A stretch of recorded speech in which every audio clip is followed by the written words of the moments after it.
Of course, now, right? If you ask, if you interrogate a Green working in global institutions, they will deny any racism of their own, and maybe that'd be convincing. But you have to ask yourself, if your job is to deny the development that could be made possible by burning coal, oil, and gas in Africa or Asia, um, uh, uh, who's the racist? For the wrong to rule, the good must just stand idly by. Hello guys, it's COP27 time. So today I am joined by climate connoisseur and Greta Thunberg's best friend, Ben Pyle, who's a writer, blogger, researcher and filmmaker about the environment. Ben, thanks so much for joining me. How are you doing? I'm very well, thank you, Laurence. Thanks for having me on the show. So COP27, we've had 27 of these and the world hasn't yet burnt up in a fiery ball. Why is it still going on? Well, it's an annual conference of governments and other interested parties, NGOs, and so on, that observe the process and try and influence its outcome. A lot of businesses and banks and corporations and so on too, and they, at face value, want to eliminate CO2 from CO2 emissions from industry, from society. But I think you can take a deeper view of what COP27 is about, and it's our favourite word, globalism, that needs to be challenged. It's a key limb of globalism, essentially. If you like, it's the biggest virtue signal that's ever been created, and it needs an annual ritual to cement it. So, over the last 28 years, these gatherings have taken place. So we must reduce. Whereas what's happened in reality is that fossil fuel use has gone up and up and up and up and up, and the concentration of CO2 in the atmosphere has gone up and up and up and up and up and up. What they have been successful in doing is limiting the development of what they like to call the global south, which means poorer countries to you and I, and they're beginning to have a real impact on the West here, in terms of deindustrializing Europe in particular, and that looks like they're trying to do the same to the USA. So what that is, I say, is it's a political transformation. It's a transformation of society. That's what they want. Eventually, they will get their CO2 reductions, but it will be at the expense of all of the progress that the world has seen since, the last 100 years or so, but in particular since the 1990s, when we began to see wealth across the world be shared, be produced, more importantly, and to be shared with more people. So now you see, as a result of that expansion of wealth, which is made possible by burning fossil fuels, we see much less poverty in the world. We see the poorest living much longer, much healthier, much wealthier lives, with more democracy and with more access to markets. So they want to undo that progress, in my view, and to cement their own political ideas on the world. And also, it's in, as far as I can tell, it's in a pretty anti-democratic way. It's not, these people aren't, we've not requested it. The people haven't requested it. This is just a bunch of elites flying around on private jets going, look, I've got to get on the private jet to come round and tell you that you're not allowed to have a high quality of life.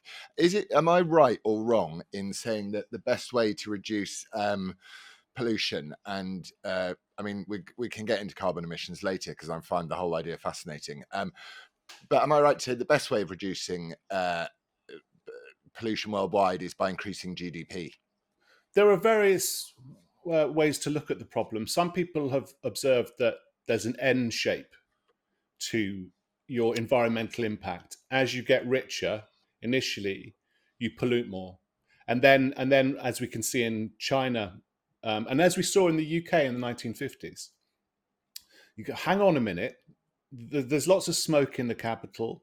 The rivers aren't doing that well, and then because you've got that extra wealth, you can say, well, let's produce things differently.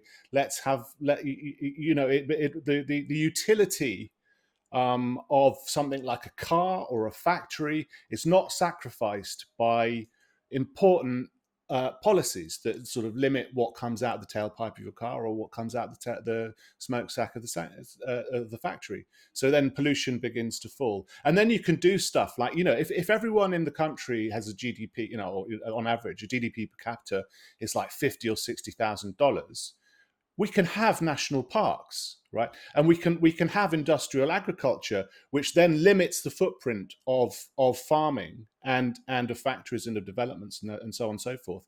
And we can start to have nature reserves. We can start to set aside land where wildlife can live. But if everyone is poor and they're trying to eke out a living, like maybe even foraging for fuel from forests and so on and so forth, then you simply can't afford those measures and those, and everyone agrees, I think, that there is a level at which conservation is really important, and which rivers shouldn't be polluted, and sewage shouldn't be thrown into the sea, and plastic shouldn't be thrown into the sea.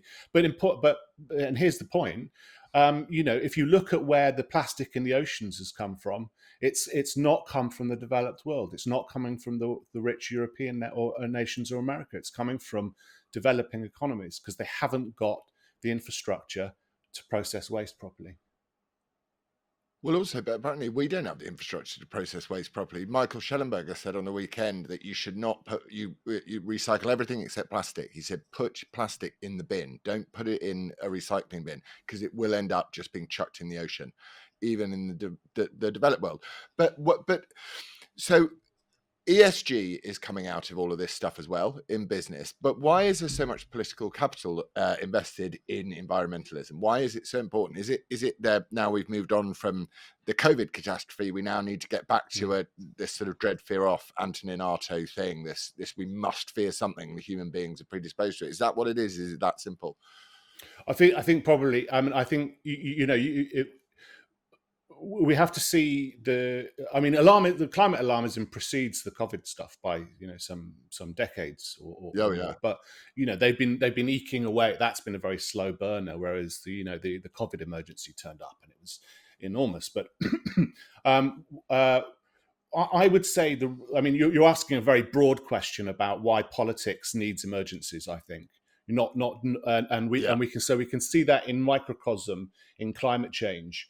And we can see it in microcosm and all the others. So we need to start saying, why is it necessary for globalists to seek to assert themselves despite democratic will in this way? And I think quite simply, and it kind of relates to what you were saying a few moments ago, that there's simply no contest of ideologies in politics at the moment, certainly not in the West and certainly not in the UK, right? So you don't have the Labour Party standing for something and the Conservative Party for standing for something that's different. And so I would,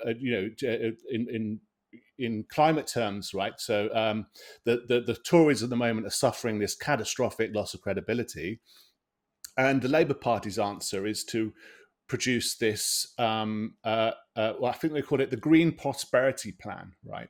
But if you go and look at the detail of the Green Prosperity Plan, it's Boris Johnson's 10-point plan for an industrial revolution. So they've just nicked the losing party. Rather than going, there's something wrong with the Conservative Party, let's do something different. They've gone, there's something wrong with the Conservative Party, let's do exactly the same. And this has been the pattern of politics in the UK for 30 or so years, right? That you just got this consensus in Westminster that's completely baffling to the rest of us. I thought we voted for the other party, but we're getting the old party repackaged. What's going on? And so I think there's some contempt in the political class for us. And what they prefer is the idea of supranational organizations. We're talking about globalism, of course. They prefer global political institutions that they're answerable to, answerable to rather than to us, and we just get to choose whether we want a red one, a yellow one, a green one, or a blue one, or whatever color, right? As long as it's green, of course, and as long as it pays heed to all of the virtues that are in currency at the global level, at the level of global institutions. And that's so interesting. And there is a sort of, in this secular world that we live in, I think is why, for example, you could just go, Labour's policy would be localism. It would be like, let's give the poor and deprived communities of the UK an opportunity to frack, to make their own energy, and then reduce their energy bills if they live in an area of fracking. That could be a traditional, what you would call a Labour working party policy. But they've just, as you say, decided to do the complete opposite of that. But Labour are claiming that renewables are 9 times cheaper than fossil fuels. Is that true, or is that a lie? That's a complete lie. The claim itself comes from this analysis by a bog standard blob organization. It's just a green billionaire lobbying organization. It's just part of the what do you call it, the blob, like any other. But what they did was they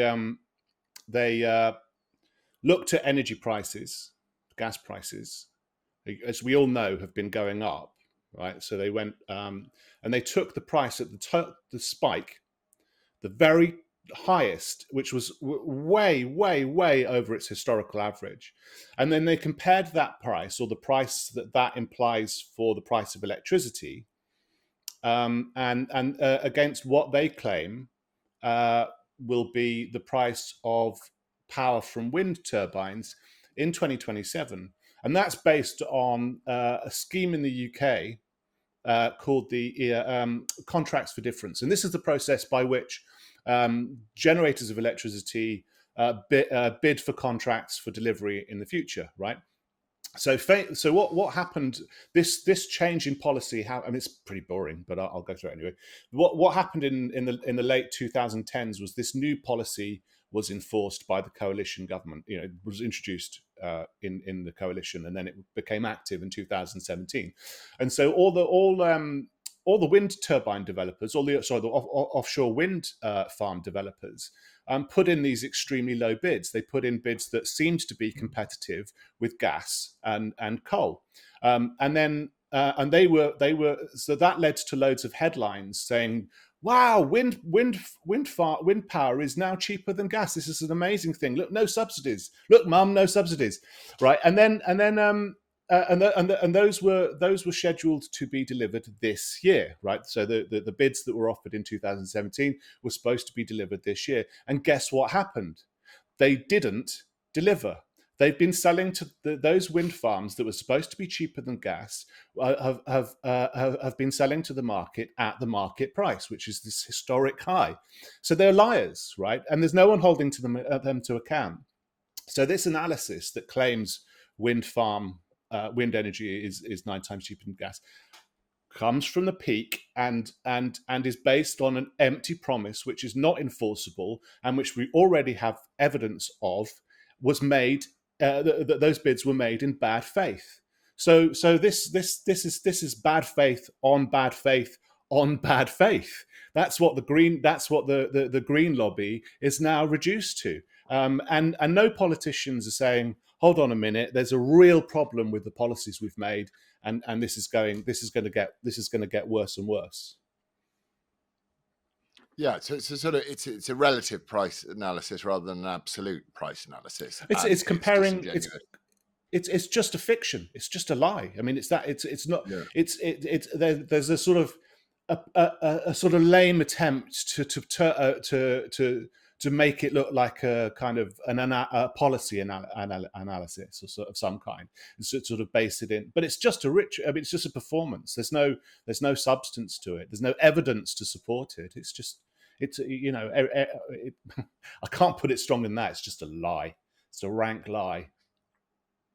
And why are they selling us this lie? And why, for example, was fracking on the table? It's now off the table. Rishi wasn't going to go to COP27. He now is going to COP27. It feels to me like somebody's telling him what to do. Not, he's not acting. I don't feel any politicians really act out of the courage of their own convictions anyway. But why this No. sudden U-turn, and why Sizewell C suddenly going to be, that was going to provide, I don't know, what was it, 7% of UK electricity? Why this sudden return when we're every citizen is witnessing catastrophically high energy bills, which the government say they're going to make lower for us, but we're still paying for them to make it lower for us via our taxes. Why can't people just see that it's a scam? Well, I think it relates to what we were what we were talking about a few moments ago. That once Westminster politics has sort of established a contempt for the public, right? Then Rishi Sunak is no longer really can have any confidence in his understanding of the public, right? And so it's essentially it's like the blobs, these weird organizations stand between us and Westminster politics, and of course us and global politics, right? So that Rishi Sunak is surrounded by It's Rashid people. Sunak, actually. Yeah, You've thanks, got to Joe. get his name Yeah. right, Ben, please. Rashid Sunak. Yeah. So he's whereas so his only connection to the public is mediated through, or not even, I mean, it's just separated from by these weirdo organizations, these lobbying organizations, and to some extent the opposition is dead set on this. But I think there's more to Rishi Sunak's U-turn. Because if you go back to last year, this time last year, Rishi Sunak was on the stage at COP26, or was it 27? I forget all the numbers now. It is 26, right? 26 last year. Come on. I should be on top of that, shouldn't I? But then he stood on top on the stage there under a big sign, boasting about how the government that he was part of, he was the Chancellor of the Exchequer, had aligned financial institutions and investor organizations and so on and so forth with assets under management of $130 trillion, right? So and this was called this alignment was called the Glasgow Alliance for Net Zero, I believe, right? So what's happened since energy prices, or we talk about, it's gone through the roof. So Rishi Sunak didn't want to go to COP because that's toxic to his image at home, right? Because at some point people are going to make that link. They go, there was Rishi Sunak announcing the alignment of this enormous hyper accumulation of capital, and then our prices went up. So if he continues to go, he will look like he's putting that agenda before the public's interest, and that's what he said he wanted to serve. He claimed he wanted to serve the public interest. But then the blob just turned out to be more powerful. We've seen it over the years. I think the first, since the first Tory government.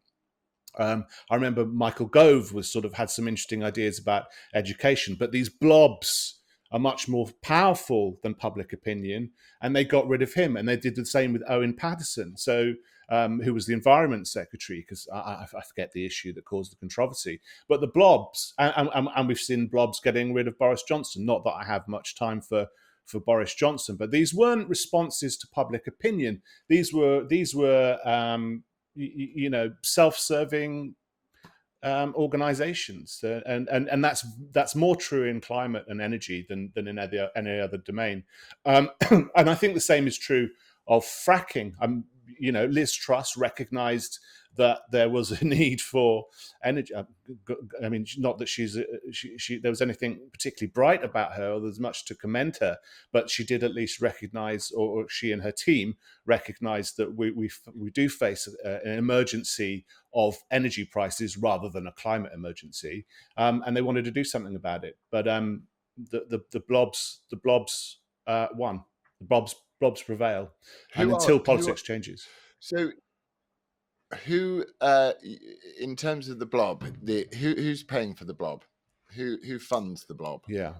So every time I look at a climate organization as it makes, or even not a climate organization, even if it's like a development NGO like Oxfam or Save the Children, and I look at their intervention, I find the the funding for that intervention or the funding for that organizations, or in some cases, that organization was founded by a small network of about between half a dozen and a dozen in the main philanthropic foundations, and then maybe another dozen smaller have smaller influence.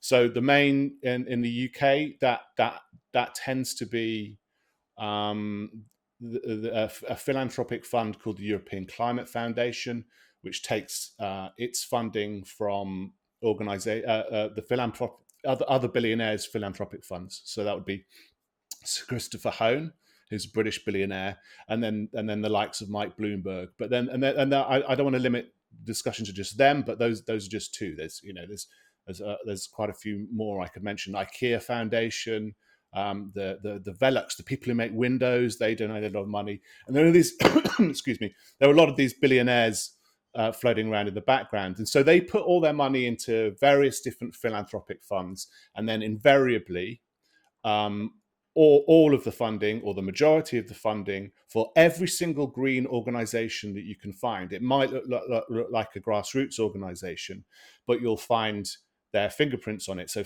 in the last few weeks, we've discovered that Just Stop Oil has been financed by the Getty family, for example, through a philanthropic fund called the Climate Emergency Fund. And they also funded Extinction Rebellion in its early days in 2018, as did Sir Christopher Hone, as did the European Climate Foundation. And so there's this very interesting thing that goes on, whereas you've got these really seemingly radical grassroots movement being funded by green billionaires, and then you've got very respectable establishment think tanks or groups like the Conservative Environment Network, which is a lobby group of Tory MPs, right? So there's about 100 Tory MPs in this organisation called Conservative Environment Network, CEN, right? And so you've got the radical far left and the centre right in Westminster being funded by the same organisations. Right, and you can find Labour-aligned think tanks such as the New Economics Foundation. They're pretty crazy, but they feed directly into the Westminster Labour Party. Right, that's where all Ed Miliband's crazy ideas come from these same network of think tanks. So it's a bit. I think it's a bit like something like playing mum and dad off against each other. It's the same organisation funding left-wing think tanks as funding centre-right think tanks and centre think tanks. So they're essentially one organisation, and the amounts of money are considerable. So Christopher Hone spent in 2020, I think, $213 million on funding green organizations. That's way more than all the political parties spend at a yearly rate, on their campaigns. And the likes of Mike Bloomberg have already spent, since the decade before last, 11 billion on this lobbying. So it really needs to be teased out. And there is this sort of, the first thing I saw when I opened the newspaper this morning was Greta Thunberg, our favourite Greta, who's a perfect example of someone who hasn't been parented properly, talking about the climate in terms of white supremacy and, racial socialism and things like that. It feels to me that the climate is attached somewhat to the woke movement, which is this sort of hyper secular movement, which is trying to stop us. The climate is like the National Health Service is like one of the deities in the woke movement. And I mean, is there any legwork to Greta talking about the climate being the climate having anything to do with white supremacy? It's quite a hard link, isn't it, to draw? No, there's a very strong link between environmentalism and white supremacy. A very literal link, historical link. It's provable, right? The pioneers of environmentalism, long into the 20th century, were white supremacists, right? All of green environmentalism was conceived as a racial ideology, right? It put white European man at the center of a natural and cosmological order, right? It was people like Jan Smuts, who, the South Africa, the pioneer of the United Nations and of apartheid, right, in South Africa. It's amazing to me that the woke mob hasn't set its offence archaeologists up on the search for the history of racism and environmentalism. One of the largest funders throughout the whole 20th century of environmentalism were the Rockefellers. Now, the Rockefellers in the late 20th century, up until the 1990s, were funding forced and coerced sterilization camps under the auspices of the United Nations in Asia and in Africa, right? And they were, if you want to go back a little bit further, they were funding research, eugenics research, even into the Nazi regime, right? These billionaires are wacko. They have very deep ideological views, which have throughout their history touched on race. Of course, now, right? If you ask. If you interrogate a Green working in global institutions, they will deny any racism of their own, and maybe that'd be convincing. But you have to ask yourself, if your job is to deny the development that could be made possible by burning coal, oil, and gas in Africa or Asia, uh, uh, who's the racist, right? Because they're saying, sorry, black people, you can't have the energy resources that are under your own feet that built the industrial West, right? And this is happening as we speak. There's a dispute emerging in Uganda and Tanzania, I believe. I may get the geography wrong, but the European Union has stepped in to try and prevent this pipeline that would either enable those countries to use their own resources or to sell them for GDP. So I think this is real this is real colonialism. This is real racism, not imagined, not confected, actual racism that's going on right now. So Greta should open her eyes a bit to what's been going on. It's so interesting that that actually what she's saying is true. She's just saying it from completely the wrong side of the argument. So okay, let's for a second say net zero is an amazing thing. I mean, no, actually, first of all, let's talk about carbon. Why is everyone obsessed?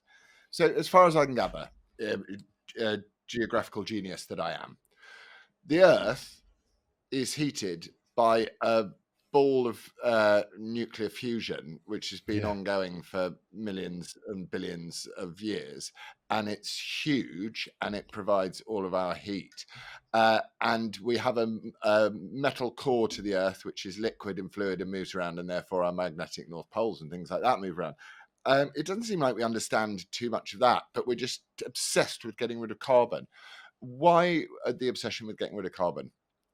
Well, I think if we go back to the 1970s, when the environmental movement really established itself on the global stage, there were a number of ideas. There were a number of limbs, as it were, to the green argument, such as resource depletion, overpopulation, and the buildup of pollution, and urbanization. Interesting. I mean, that's completely switched. They've completely switched on. They used to think urbanization was this dangerous thing. Now they want to force you into 15-minute cities, and they produced all these predictions about the way the environment was developing, was breaking down catastrophically, and they said things like Britain wouldn't exist by the year 2000. There would be mass famines in India, and the population would be reduced to like a few million. So, and all those predictions just failed. They just collapsed, right? So, and that was pretty obvious by the end of the 1970s that reality had completely already debunked these prognostications, but they persisted. In the 1980s, what happened, and more towards the end of the 1980s and into the 1990s, it was the development of computer models, computer simulations. So in the 1970s, there had been very basic computer models that that produced all these doomsday scenarios, right? But the big doomsday scenario of the 1980s was global thermonuclear war. So everyone was terrified of nuclear winter, which was a much more plausible potential end of the world. And then, so they built really elaborate computers, as technology was really advancing at the time. So they were able to do more and more processing. They built these models of the planet of the planet's atmosphere, global circulation models, they're called GCMs, and to try and predict what the outcome would be, even of a relatively small nuclear conflict, which would produce all this smoke. And they wanted to see how long the smoke would persist in the atmosphere. Anyway, so when the Cold War ended, they had all these enormous models. And they discovered that the story that they had left, the story that hadn't been debunked yet by reality, was global warming. So they converted all these models, so it's the same people who are building the models of nuclear winter were building the models of global warming and climate change, so basically people are obsessed with carbon because it's the only story that hasn't been debunked by reality yet, and that's because it's so complicated and it's when you make a prediction like 1 million people will die a year from X and then 1 million people a year don't, then that whole hypothesis is rubbish, right? But they sort of learned their lesson. They put their predictions, in many cases, not in all cases, they put their predictions further into the future. And occasionally they get it wrong. They say there'll be no ice at the Arctic in the summer by the year 2013. Oh, we meant 2014. Oh, we meant 2015. Oh, we meant 2020, and so on and so on and so forth. So they, it's a more slippery argument, and it's harder to debunk like that. But to me, the most interesting facts, or the most interesting stats of their claims, so you get people like Greta saying millions of people are dying now, and you go and look at every single metric of human development in every region, so in all the poor countries, all the middle income countries, and you don't see anyone dying from climate change. There's no signal in how long people are expected to live, how much infant mortality there is, people's access to healthcare, every single thing. People are living longer, healthier, wealthier lives, and fewer people, far fewer people, die from natural disasters today than compared with a century ago. So, I think it's in the order of 1% of the number of people who were killed by natural disasters. 1% of people of the number of people that were killed in 1922 are killed in 22 by natural disasters. So, and that's despite a 4 times larger population. So it's just wrong. I mean, it's just at the outset wrong. So they have to find other ways of making these claims. Oh, well, it's not necessarily they're dying, of natural disasters. They're dying of poverty. Well, no, look, the poverty. There are fewer people living in poverty. Oh, well, agricultural production is on the decline. And no, it isn't. Agricultural production is increasing in every region. So they've sort of honed their techniques to be slippery and to sort of constantly defer the date at which all these crises will become visible. Drama over data. Okay, so I'm going to give you £210 billion right now. and Thank you. you're in charge of. It's my pleasure. It's pocket change to me, chum. So you've got your 210 billion pounds, and I send you off to do something sensible with it. What are you going to do?